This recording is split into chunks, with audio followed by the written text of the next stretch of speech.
that worries is a little bit, you get over worried because then soon enough, after two days, it's back in the fingers and it's you're getting there. But yeah, when you don't play for a long time, you get in your head, you start worrying about these things. Yeah.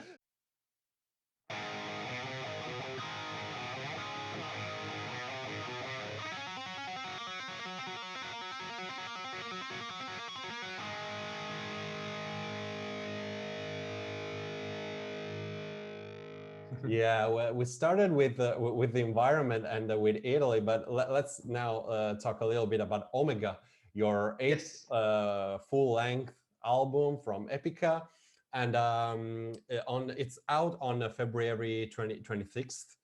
Yeah, and it's the first album after 5 years of like absence and a little bit of a hiatus.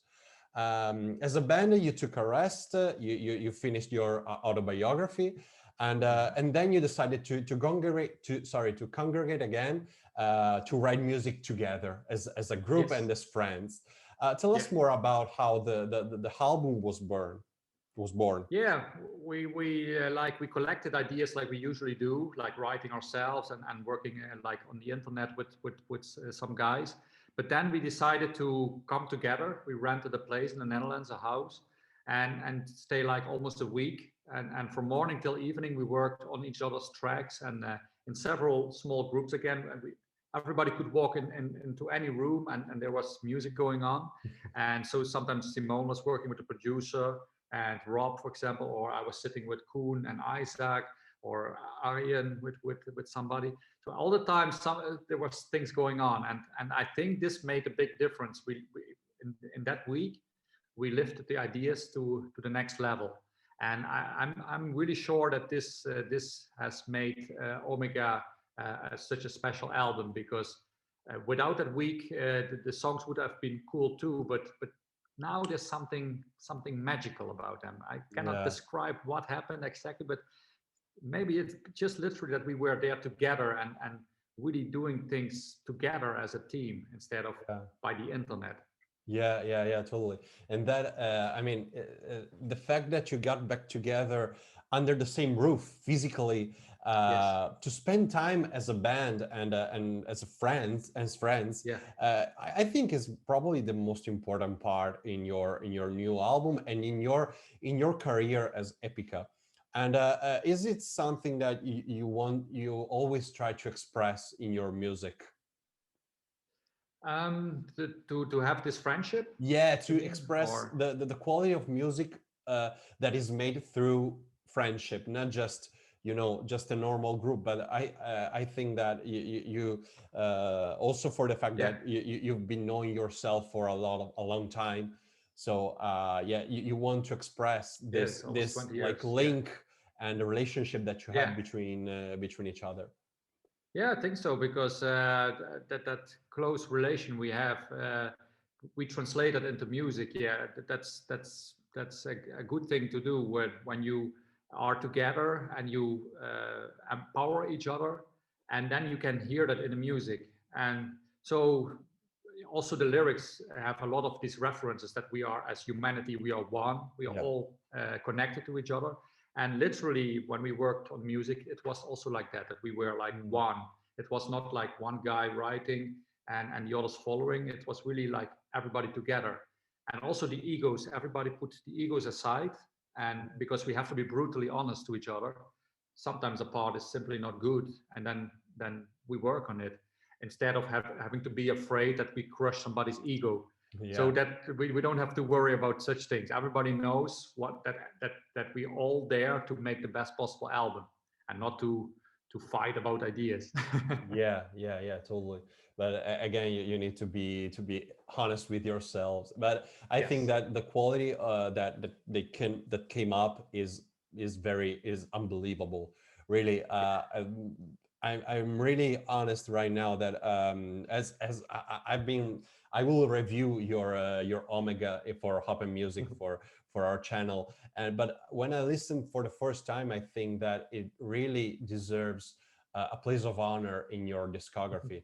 I think is one of your most complete like really masterpieces, because you have technique. Your Yeah. growl is just your growl is the right amount, and it really Yes. merges perfectly with Simone's vocals. And you have variety, because you have some Oriental, like Eastern references with Code of Life, and also with Seal of Salmon. You Yes, have that's you right. have a lot of variety in your sound, I think. Yes, that's right. We also try to keep every track interesting, and every track have its own identity. And so even though we wanted to have like that an album would be like one big whole, so that everything fits together like one style, I mean one unity for the album. Still, every song need to have their own identity. And Yeah. I think we succeeded very well on this one to have that. So then it's interesting to listen the whole album, instead of that after a while that it would get the same. Sometimes you listen to an album of a band, and you think after 5 tracks it becomes the same. And Yeah. that's what we wanted to avoid. That Avoid. Yeah. every song had to be bring something new to the table, something unique. Yeah, and I think you did a good job in those terms. So really, Thanks. kudos to you. But tell us more about the actual composition and recording process, because you have worked again with the producer Jus van der Broek. I don't know Yeah. how it is pronounced. Yeah, pretty well, Joost van den Broek. Okay. And you recorded with the whole orchestra, and with the children choir, and Yes. all of this during the COVID pandemic. And so how was it to, like link everything together and do the recording process? Yeah, we were very lucky, so to say, because when in North Italy, for example, it was already pretty severe. In the Netherlands at that time, it was still not too bad, the COVID situation. So we could still record the choirs and the children choir and the orchestra in Prague before the lockdown started in the Netherlands. So yeah, we were just fortunate with that, and only the vocals of me and Simone, we had to find a solution for that, because I was at home when I had to record my vocals. I couldn't travel to the studio anymore, because yeah, you know how strict the lockdowns were here in Italy. Yeah, yeah. So you know Yeah, all you know about all that. about that. And oh. Yeah, and I luckily could record in my home studio, so I found a solution for that. And Simone, she found a studio close to where she lives, and I could also, at a certain point, they found the right balance with the right microphone. They even had one from Berlin flying in to Stuttgart, a new microphone, because that worked better with the room where she was recording. And once all that was set up, things went pretty smooth. Our producer was by Skype communicating with her, and she was recording there with a technic guy. So yeah, we found solutions to record during the pandemic, but most of the stuff was already recorded before the lockdowns started.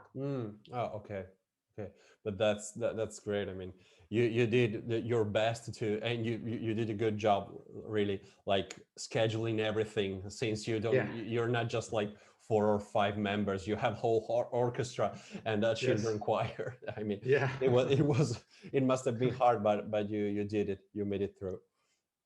Yeah, during the lockdown, it would have been impossible, because people could not get close to each other in a room anymore. But luckily, it was just recorded 1 week later that lockdown started, and it was not possible anymore. Yeah, yeah. So you were a little lucky. Yes, very lucky. Omega is under a good star. Yes, I think so. And talking about content, like lyrics and all the pieces that fit in the discography. Not only Omega ends the metaphysical trilogy, but also continues the Kingdom of Heaven saga with the part 3, which is a 13 minute 26 song. Yeah.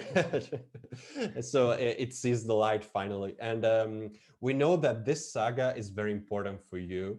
And can you tell us how all the effort that you put in the Kingdom of Heaven saga and this song in particular? Yeah, the Kingdom of Heaven is very dear to me. Already the first one that was dedicated to my grandmother, so it was always already a very special song to me. But now this third Kingdom of Heaven is also very special to me. It became now already one of my favorite all-time Epica tracks. And I worked with it with Isaac. We did 50-50 of the songwriting.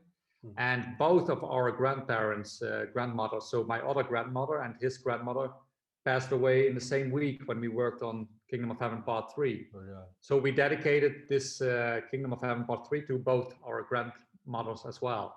So all these Kingdom of Heavens are very special to me because of that, but also because the music I really love, and the lyrical concept is also very dear to me. It's talking about near-death experiences and bringing spirituality and science together in order to make a big step forward for humanity.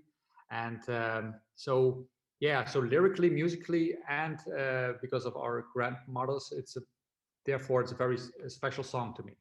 Yeah, I can imagine that it's really special, and I think that it's very good when you put your feelings, your actual feelings in the songs. And yeah, that's great. And in general, you have been, as I said before, in Epica since 2002, just like Simon and Cohen. And yes. Like, thinking back after all these years, what can you say about this legendary group, about your relationship, the members that were coming and going? How do you feel right now after like almost 20 years?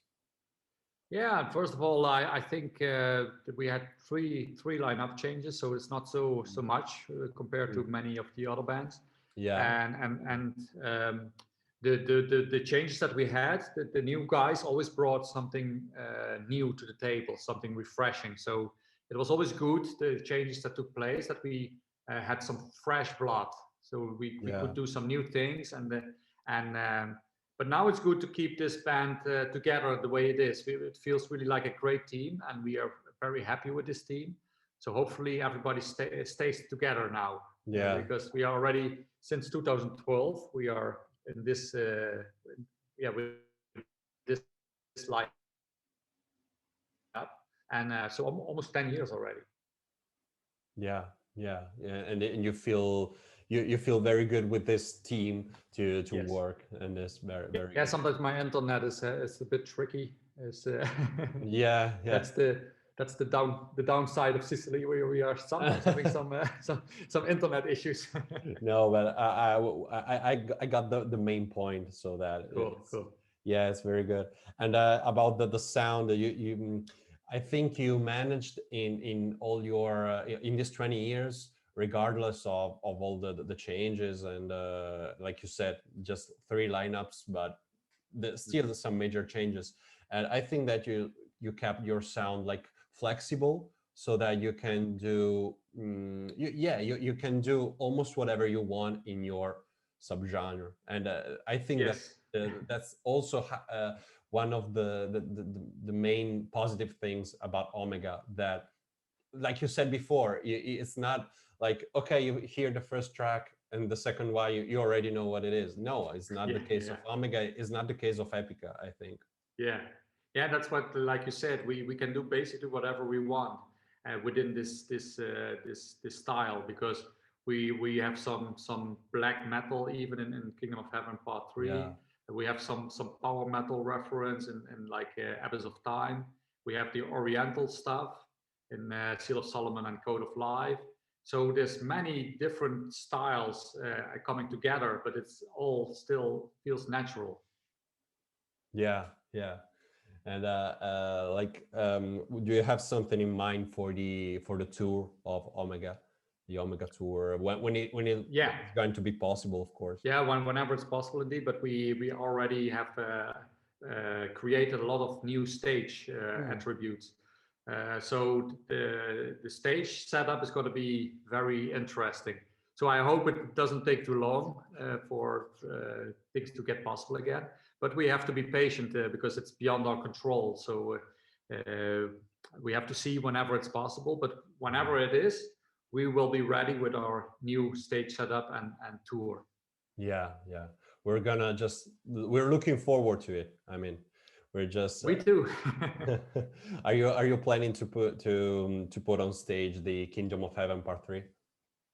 Yes, that's one actually I looked at one of the most forward to. So I really cannot wait to play this one live. I already studied this one also the most. I played it maybe already 100 times because it's pretty tricky to play it and sing it. It's a difficult song, but I love to play it. It's really one of my favorites also to play it. Yeah, you're always practicing with your guitar. You never stop practicing. No, because I actually, when the album was recorded and the pandemic hit, I didn't play guitar for a couple of months. I had enough of it, and I was a bit, nothing was going on, so I was a bit, like literally done with the music. But then at a certain point, I started playing again and started enjoying myself again with playing. Yeah. And then I started studying the album and trying to play and sing at the same time. And yeah, now I play like 4 times a week, some hours to keep the fingers ready for whenever there's a yeah, keep warm and very yes. Yeah, we know that guitarist to guitarist that it is essential. Yeah. But yeah, because after some months that you don't play, your fingers get a little bit stiff, and that then you start worrying. You think like, oh, can I still do it? Can I still do it? And then am I going to be able to like relearn again to get fast again? Yeah, but always that worries is a little bit.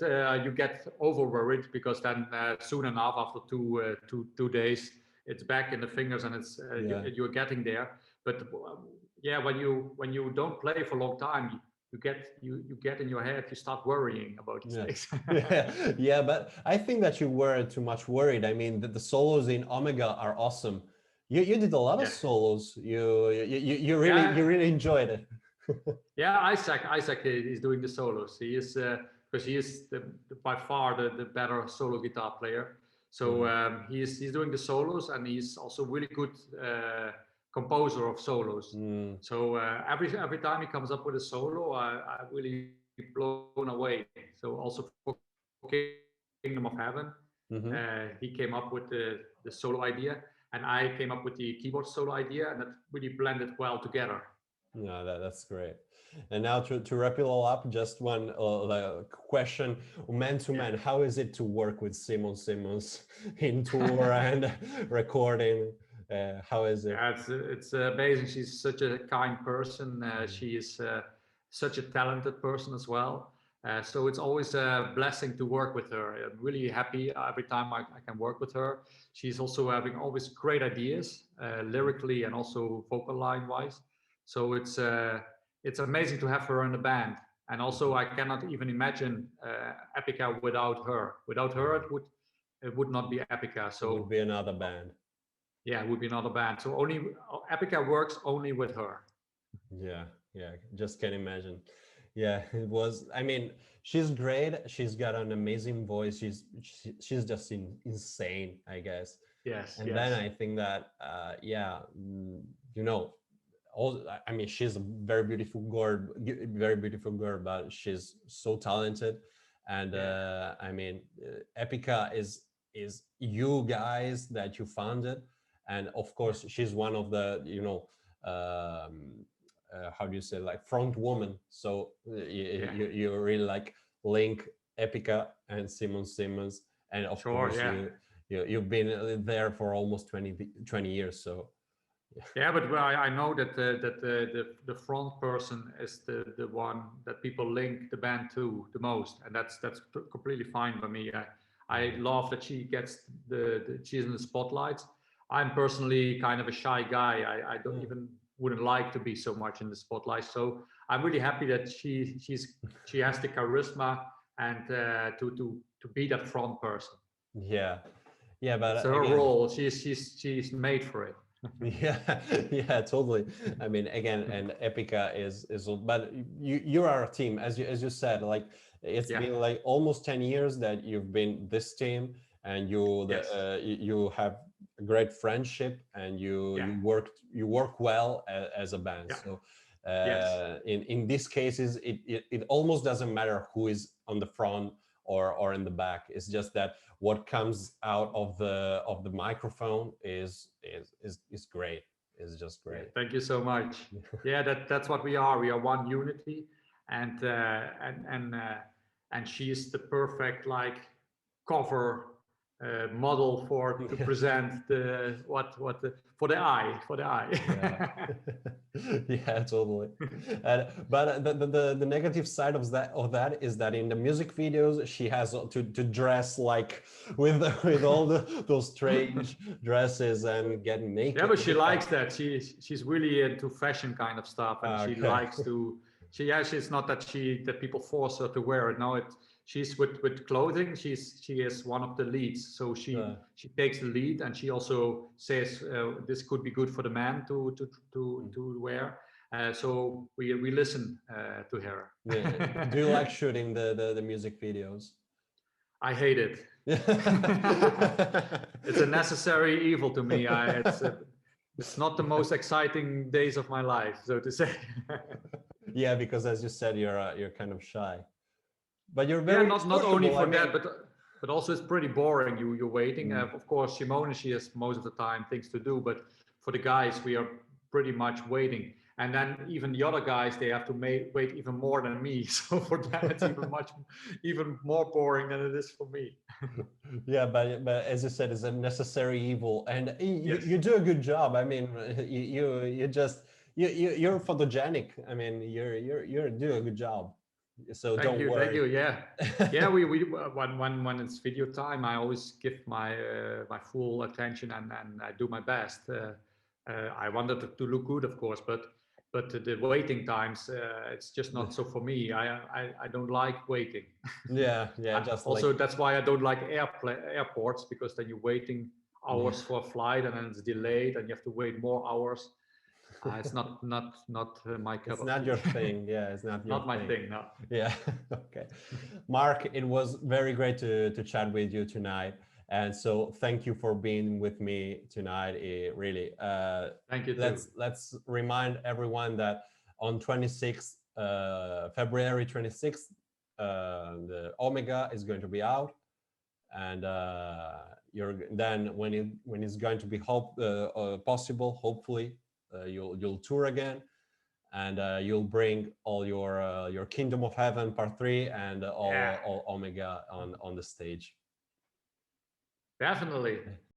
Okay, today we're here with the legendary Mark Jansen from Epica, one of the co-founders of Epica. You've been there since 2002. How are you, Mark?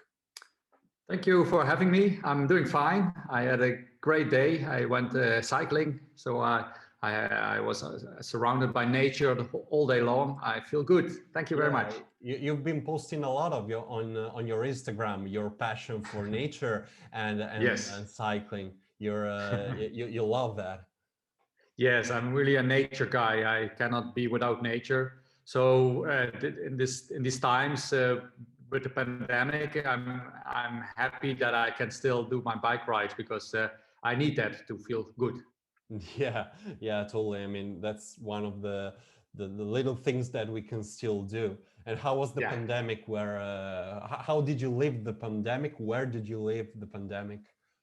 Yeah, at home. I live in South Italy, on Sicily, the island. Oh, really? Yeah. And there was a pretty tough lockdown in the beginning. That was the first 2.5 months. We were not allowed to leave our house. Luckily, I have a garden where I could spend a lot of time. I even made a mountain bike trail in my garden, so I could still enjoy it a lot. But there was a lot of people who were less lucky. So they living in cities, they were only staying inside, and sometimes on the balcony they could see the sunlight.